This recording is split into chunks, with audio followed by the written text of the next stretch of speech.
प्यारे बच्चों नमस्कार, जय हिंद, वंदे मातरम। आप सभी का स्वागत है आपके अपने चैनल गोल्डन पाठशाला में। इस वीडियो में वार्षिक परीक्षा 2023 के लिए कक्षा 8 विषय गणित का संपूर्ण प्रश्न पत्र हल करेंगे। आप सभी लोगों से बस एक ही रिक्वेस्ट है कि आप लोग वीडियो को लास्ट तक बिना स्किप किए हुए जरूर देखिएगा। इससे आपको अनुभव हो जाएगा कि आपने गणित विषय में कितनी तैयारी की है और कितनी करने की आवश्यकता है और किस प्रकार से क्वेश्चंस को हल करने हैं। तो इन सभी बातों पर इस वीडियो के माध्यम से चर्चा होगी। आप सभी लोग वीडियो को लास्ट तक जरूर देखिएगा। आइए शुरू करते हैं वीडियो चैनल को सब्सक्राइब करो पहले। हाँ जल्दी करो, मुझे पता है कि आप लोग नहीं करते हो, वीडियो देखते हो लेकिन सब्सक्राइब नहीं करते। ये लाल कलर का बटन नहीं से दबाओ, जल्दी दबाओ, जल्दी दबाओ, फिर मैं शुरू करूँ। दबा दो, जल्दी दबा दिया, घंटी भी दबा देना, ठीक है। सर्वप्रथम आपको ध्यान देना है 2 घंटे 30 मिनट आपको टाइम मिलेगा। पूर्णांक 100 नंबर का रहेगा और नोट दिया गया है कि सभी प्रश्न अनिवार्य हैं। प्रश्नों के अंक उसके सम्मुख अंकित किए गए हैं। पहला क्वेश्चन जो बच्चों है वो बहुविकल्पी है और जिसके लिए 4 ऑप्शन दिए गए हैं। जो ऑप्शन सही है उसको अपनी कॉपी पे लिखना होता है।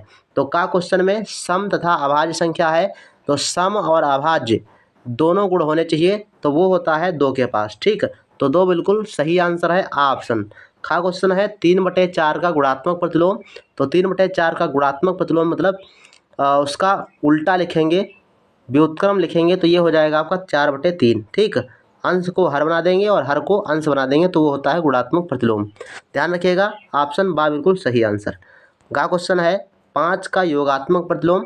योगात्मक प्रतिलोम में उसके जो निशान होते हैं वो बदल जाते हैं। जैसे प्लस का हो तो माइनस कर देते हैं, प्लस और माइनस का हो तो प्लस कर देते हैं।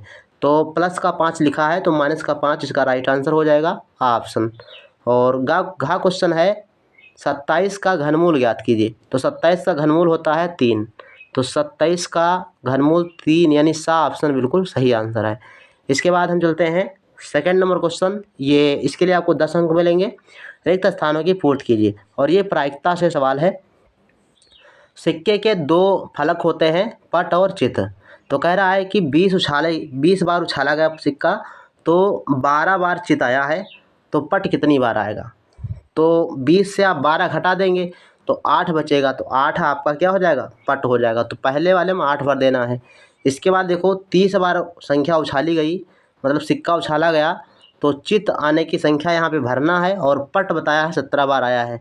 तो 30 में से 17 बार पट आया है, तो 30 से 17 घटा दीजिए तो बचेगा कितना, 13। तो 13 बार क्या आया है, ये 13 बार आपका चित आया हुआ था सेकंड वाले ऑप्शन में। फिर आपके बाद थर्ड जो है इसमें क्या है, 22 बार चित आया है, पट आया है 18 बार। तो कुल उछालों की संख्या बताना है। तो 22 और 18 जोड़ देंगे, 22-18 जोड़ेंगे तो कितना हो जाएगा, 40। तो इसमें आपको 40 भर देना है।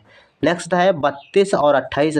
तो 32 जो है चित आए हैं और पट आए हैं 28। तो 32 और 28 जोड़ेंगे तो कितना हो जाएगा, 60। तो यहाँ पे आपको भर देना है 60। इसके बाद देखो जो पांचवा वाला क्वेश्चन है एन दिया गया है कि कहा गया सिक्कों को n बार उछाला गया और चित जो है n बार आया, तो पट आया कितनी बार। तो कहने तात्पर्य ये है कि कुल संख्या में से जो चित आए या पट आए उसको घटाना होता है।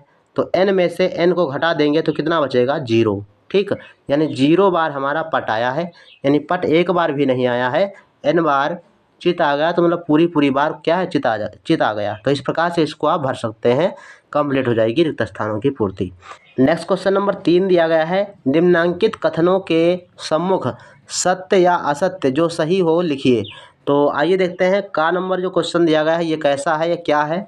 तो परिमेय संख्याओं का योग का तत्समक अवयव शून्य है। तो बिल्कुल सही है, योग का तत्समक अवयव क्या होता है, शून्य होता है। तो ये सही है, हम निशान लगा दे रहे हैं, आपको सत्य लिखना होगा। ठीक, और खा है परिमेय संख्या शून्य का योगात्मक प्रतिलोम नहीं होता। शून्य का योगात्मक प्रतिलोम नहीं होता, तो बिल्कुल सही है, इसका योगात्मक प्रतिलोम नहीं होता। इसके बाद है 3 का घनमूल 27 होता है।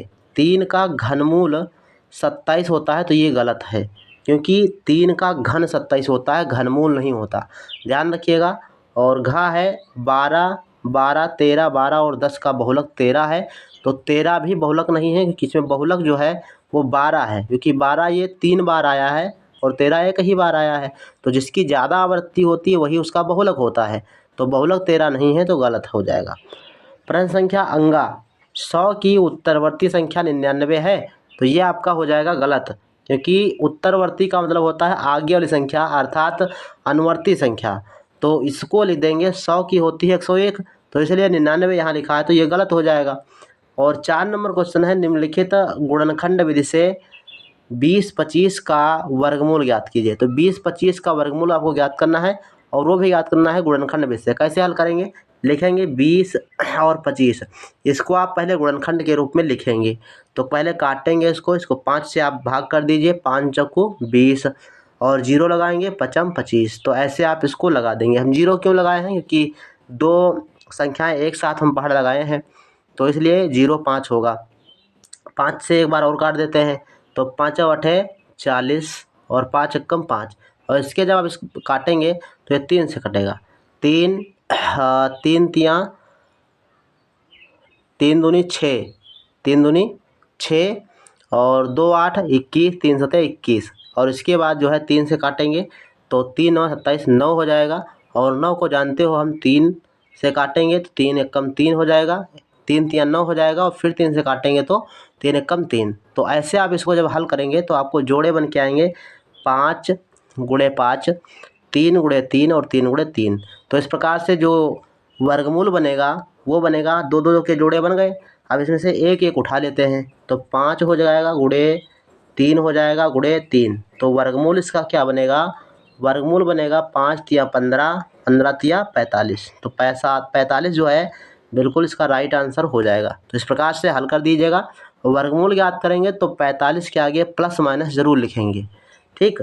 और इसके बाद है 44 89 का वर्गमूल भाग विधि से ज्ञात कीजिए, और ये 15 नंबर में है। तो 44 89 को पहले हम क्या करेंगे?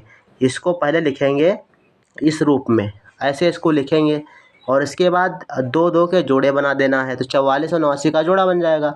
44 में पहाड़ा लगाएंगे तो 6 छाक 36, तो 6 छाक 36 पहाड़ा लग गया। अब देखो 6 छाक 36 इसके नीचे लिखेंगे, 44 के नीचे। अब 44 से 36 घटाएंगे तो 14 से 6 घटेगा तो 8 6 14, 8 बचा। और ये 6 6 12 जो है नीचे लिख देंगे जोड़ करके, और ये 6 बार हमने पहाड़ा लगाया तो 6 ऊपर लिख देंगे। अब इसके बाद यहाँ पे बचा है 8। अब 89 यहाँ पे उतार देंगे फिर से। अब पहाड़ा लगाएंगे, कितनी बार पहाड़ा लगेगा बताओ? यहाँ पे देखो पहाड़ा लगा देंगे अगर 3 बार इसको तो नहीं लगेगा, ठीक। इसके अलावा 3 बार पहाड़ा लगाओगे तो नहीं लगेगा। 3 तियाँ 9 होता है, और कितनी बार लगाएं जो 9 आ जाए? तो 7 बार लगा सकते हैं, जिससे हमको 9 मिल जाएगा।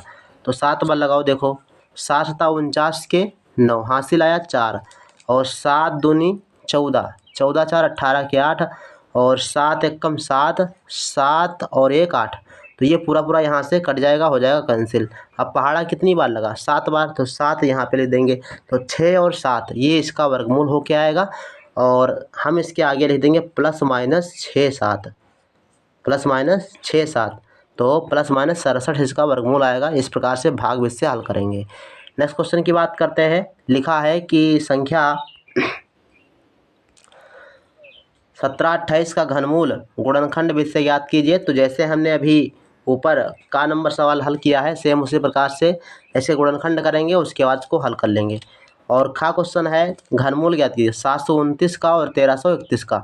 तो 729 का घनमूल कितना होता है ये आपको अलग ज्ञात कर लेना है, और 1331 का घनमूल ये अलग ज्ञात कर लेना है, और उसके बाद लिख देना है आंसर, ठीक।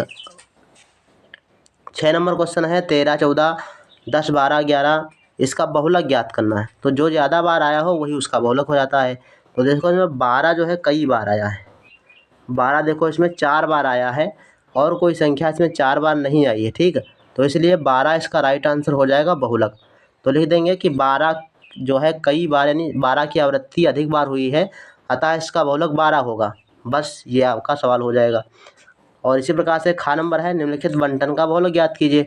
इसमें देखो पद दिए गए हैं। 18 जो है 3 बार आया है, बारंबारता नीचे दी गई है, तो 18 3 बार आया है। 22 जो है 5 बार आया है। 26 जो है वो 11 बार आया है।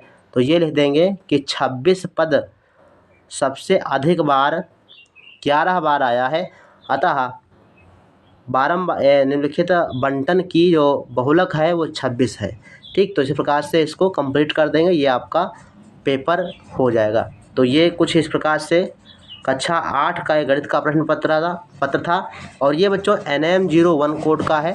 जिस विद्यालय में NM01 कोड का प्रश्न पत्र आता है तो वो सभी लोग इस प्रश्न पत्र को रट लीजिए। सेम इसी प्रकार से प्रश्न पत्र आएगा। अगर जिसके विद्यालय में ऐसा प्रश्न पत्र नहीं आता है तो आप लोग कमेंट बॉक्स में अपना नाम और अपना विद्यालय ज़रूर कमेंट करें। मिलते हैं नेक्स्ट वीडियो में, तब तक के लिए धन्यवाद।